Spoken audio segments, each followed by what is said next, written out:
Welcome viewers. ये पहले मैंने वीडियो अपलोड की थी, लेकिन उसमें वॉइस का इशू हो रहा था। तो अभी मैं दोबारा कर रहा हूँ, अभी सेल फ़ोन से ही रिकॉर्ड करके तो उसमें ऐड कर रहा हूँ। आई होप कि अभी ये मसला हल हो जाएगा। तो हमने कैपको की पहले फाइनेंशियल स्टेटमेंट डिस्कस करनी है, उसके बाद हमने इसके फ्यूचर की बात करनी है, वेदर ये गोइंग कंसर्न है भी या नहीं। तो जो लेटेस्ट डेटा अवेलेबल है हम उसकी बात करेंगे। इसमें 9 मंथ्स के रिजल्ट्स हैं। आप देख पा रहे होंगे कि टर्नओवर दिया हुआ है 7,000 मिलियन का ऑलमोस्ट। कॉस्ट ऑफ सेल्स बहुत ऊपर चली गई है 71 समथिंग की, और प्रॉफिट है। ये चीज़ें आगे डिस्कस करेंगे, आगे डिटेल में होंगी। तो 845 गीगावाट की इन्होंने थर्ड क्वार्टर में बिजली प्रोड्यूस की, और लोड फैक्टर 29.2% था, और कमर्शियल अवेलेबिलिटी 97% थी।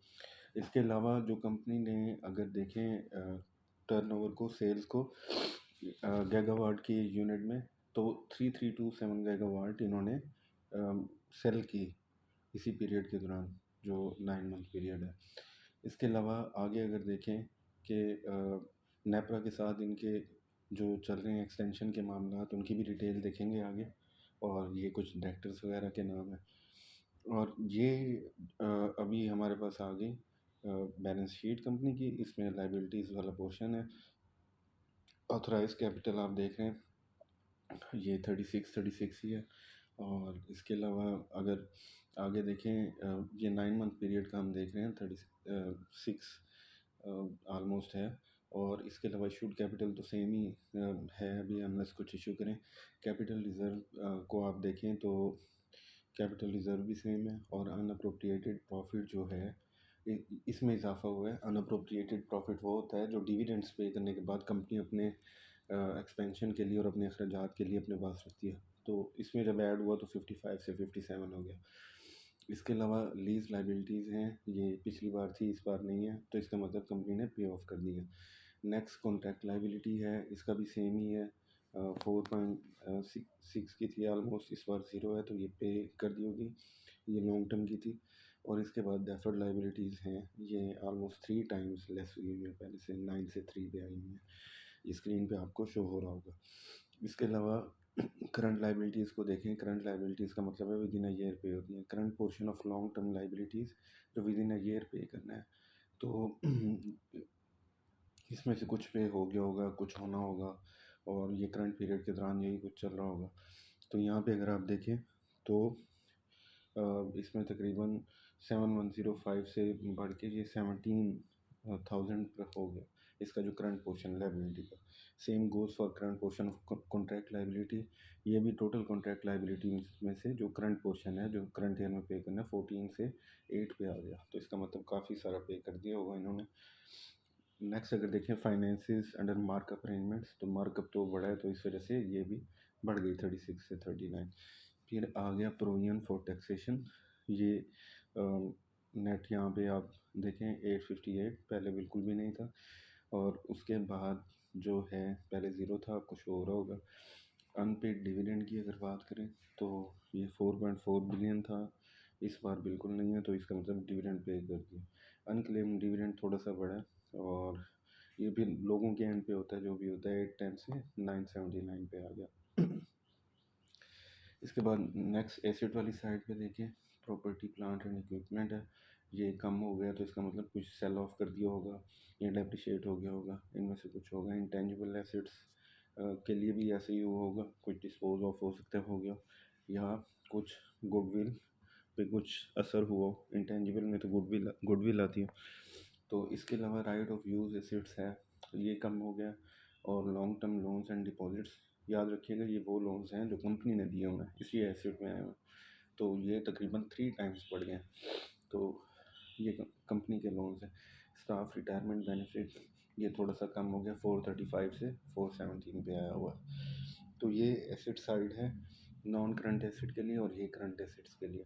स्टोर्स एंड स्पेयर्स को देखें, 3.1 बिलियन से बढ़ के 3.4 पे चला गया। स्टॉक इन ट्रेड, ये भी थोड़ा सा बढ़ गया, 5.9 से 6.9। ये वो होगा जो कंपनी के पास इलेक्ट्रिसिटी प्रोड्यूस होकर स्टोर में, मतलब स्टॉक इन ट्रेड कंपनी का है, सिस्टम में मौजूद है कंपनी के पास। ट्रेड डेट्स हैं, और ट्रेड डेट्स भी कम हो गए हैं। और इन्वेस्टमेंट एट फेयर वैल्यू ये डबल से ऊपर हो गई है, और इसका मतलब ये रिवैल्यूएशन हुई होगी। और income tax due from government, ये गवर्नमेंट से कुछ बकाया जात लेने हैं, रिफंड्स लेने हैं 1.5 बिलियन के। पिछली बार थे वो ले चुकी है, इस बार ज़ीरो है। तो इसके बाद लोन एडवांसेस वगैरह हैं, और कैश एंड बैंक बैलेंस है, ये थोड़ा सा बढ़ गया 1.2 बिलियन से 1.4 बिलियन पे कैश एंड बैंक बैलेंसेस आए हुए हैं। ये आपको स्क्रीन पे शो भी हो रहा होगा होपफुली। तो ये करंट एसेट थे, और इसके अलावा ये अब हम देख रहे हैं इसकी इनकम स्टेटमेंट, ये 3 मंथ्स एंडेड और साथ ही 9 मंथ्स एंडेड, और कंपैरेटिव पीरियड्स भी अवेलेबल हैं। तो सबसे पहले देखते हैं इसमें सेल्स को 9 मंथ की 45 बिलियन से जम करके 77 तक, और 3 मंथ की 11 बिलियन से जम करके 23 बिलियन तक। कॉस्ट ऑफ सेल्स को देखते हैं अगर, तो कॉस्ट ऑफ सेल्स जो है ये 29 से बहुत ज़्यादा बढ़ के 71 पे, इसलिए प्रॉफिट बहुत कम ग्रॉस प्रॉफिट हमें नज़र आ रहे हैं यहाँ पे। तो 16 से कम होके 5 पे आ गया। जिस प्रपोर्शन से सेल बढ़ी उस प्रपोर्शन से ज़्यादा से उसके ज़्यादा प्रपोर्शन से कॉस्ट ऑफ सेल्स बढ़ी। यही कुछ 3 मंथ्स में नज़र आ रहा है। जो कॉस्ट ऑफ सेल है वो 6 बिलियन से बढ़ के 21 बिलियन तक चली गई।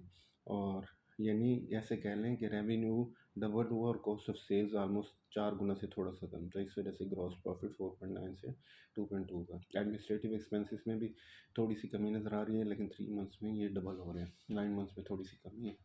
तो इसके अलावा अदर एक्सपेंसेस देखें, ये कोई इतनी सब्सटेंशियल फिगर्स नहीं है, और पिछली बार कुछ नहीं थे, इस बार आ रहे हैं। इसके अलावा अदर इनकम पे आए हैं, तो ये किसी और सोर्स से आई होगी, इनकम जनरेट हुई होगी। ये थोड़ी थोड़ी ये 3 मंथ्स में बढ़ रही है और 9 मंथ्स में कम हो रही है। फाइनेंस कॉस्ट तो बढ़नी है, ज़ाहिर बात है, कुछ ना कुछ तो बढ़ेगी, क्योंकि मार्कअप इंटरेस्ट रेट वगैरह काफ़ी ऊपर है। इसके अलावा आगे चलें तो प्रॉफिट बिफोर टैक्सेशन हमें नज़र आ रहे हैं यहाँ पे, और लेकिन ये इतनी ख़ास फिगर नहीं है। मेन ईपीएस को देख लेते हैं। ईपीएस जो है ये 3 मंथ्स में हाफ़ हुई हुई है, और 9 मंथ्स में भी हाफ़ हुई है। तो इसी वजह से ये इतना नीचे हमें नज़र आया इसका शेयर। और इसके अलावा ये अभी जो है ये प्रॉफिट स्टेटमेंट है, इसमें जस्ट प्रॉफिट है, इसमें कोई इंटरेस्ट चेंजेस इन इक्विटी वाली देखते हैं। ये कैश फ्लो स्टेटमेंट है, इसके बाद आएंगे।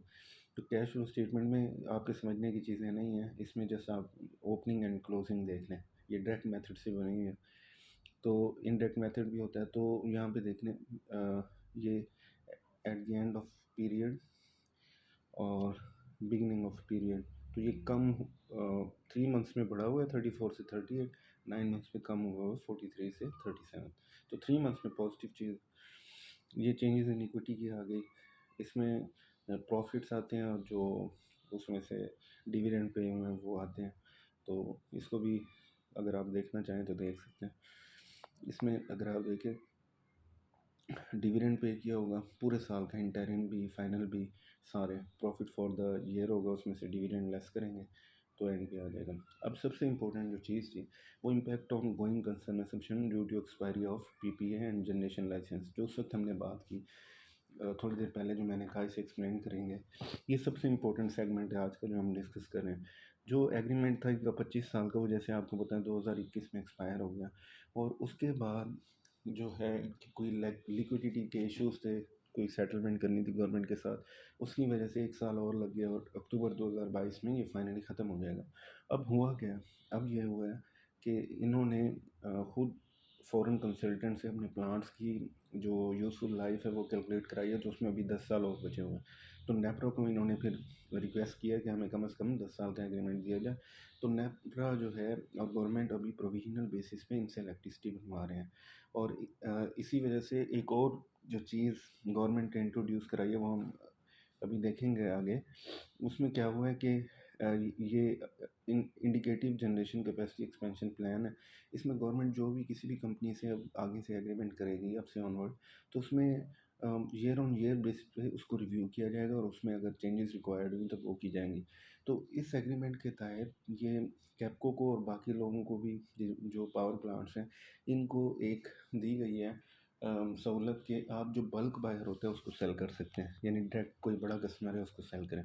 तो कैप्को की मैनेजमेंट इस बात पे काफ़ी मुतमईन नज़र आती है और काफ़ी होपफुल है, क्योंकि इनकी बात एक बल्क बायर से चल रही है और उस बल्क बायर ने भी बाहर से फॉरेन कंसल्टेंट हायर किया है कैप्को की प्लांट की यूज़फुल लाइफ देखने के लिए, और वो भी उन्होंने भी ऑलमोस्ट 10 ईयर्स ही बताया। तो कैप्को की मैनेजमेंट यहाँ पे लिखा हुआ है, दे बिलीव के ये रियलाइज़ हो जाएगा कॉन्ट्रैक्ट, और इसके अलावा गवर्नमेंट से भी इन्हें कोई अच्छा कॉन्ट्रैक्ट 10 ईयर्स के लिए मिल जाएगा। अब प्रॉब्लम ये है कि इस पे अभी कोई क्लियर बात नहीं आ रही, क्योंकि नेपरा ने जो है ये जो दूसरी पावर डिस्ट्रीब्यूशन कंपनीज़ हैं, एनटीडीसी और मैप्को वगैरह, इनसे भी कमेंट मांगे हैं इस बारे में, और इनकी मैनेजमेंट ने कहा उस बारे में भी होपफुल हैं। तो कैप्को की मैनेजमेंट के मुताबिक इन्होंने सारी लीगल और कॉर्पोरेट फॉर्मेलिटीज़ कंप्लीट नहीं की, तो किसी टाइम भी ये गुड न्यूज़ आ सकती है और इनको एग्रीमेंट इस बारे में इनका हो सकता है। तो अब सवाल ये पैदा होता है कि आप लोगों को इसमें एंट्री लेनी चाहिए या नहीं लेनी चाहिए। अगर आप न्यू एंट्री लेना चाह रहे हैं और ये सारी बातें माइंड में रख के आपकी रिस्क एपिटाइट हाई है, तो फिर आप लें। रेट तो अभी ठीक है, लेकिन फ्यूचर अनसर्टेन है, तो आप इसमें ना एंट्री लें अगर आप आम इन्वेस्टर हैं और आपकी रिस्क एपिटाइट इतनी हाई नहीं है। तो ये ना हो कि आप एंटर हों और फिर स्टक हो जाएं। तो मज़ीद इसमें ये है कि नेपरा का, जैसे मैंने बताया, आप देख रहे होंगे एनटीडीसी और मैप्को से भी कमेंट मांगा है कैप्को को दें या ना दें, क्योंकि कैप्को की मैनेजमेंट के मुताबिक इस पूरे एरिया में इसका प्लांट रिएक्टिव स्टेबिलिटी प्रोवाइड करने में भी काफ़ी अच्छा जा रहा है। यानी वोल्टेज साउथ पंजाब में कैप्को का मानना है कि हमारी वजह से स्टेबल है काफ़ी, और इसके अलावा दूसरी बिजली से रिलेटेड ज़रूरियात भी पूरी कर रहा है। तो हो सकता है इनको बल्क वायर मिल जाए, हो सकता है गवर्नमेंट के साथ इनका कॉन्ट्रैक्ट जो है रिस्टोर हो जाए मज़ीद 10 ईयर्स के लिए या किसी भी पीरियड के लिए, तो फिर तो ये बहुत अच्छा जाएगा। लेकिन अगर ऐसा ना हुआ तो फिर प्रॉब्लम हो सकती है। इसलिए अगर आपने इन्वेस्ट करना भी है तो बहुत ही जो सब्सटेंशियल ना हो पोर्शन, बहुत छोटी इन्वेस्टमेंट का पोर्शन आप इसमें करें। Thank you.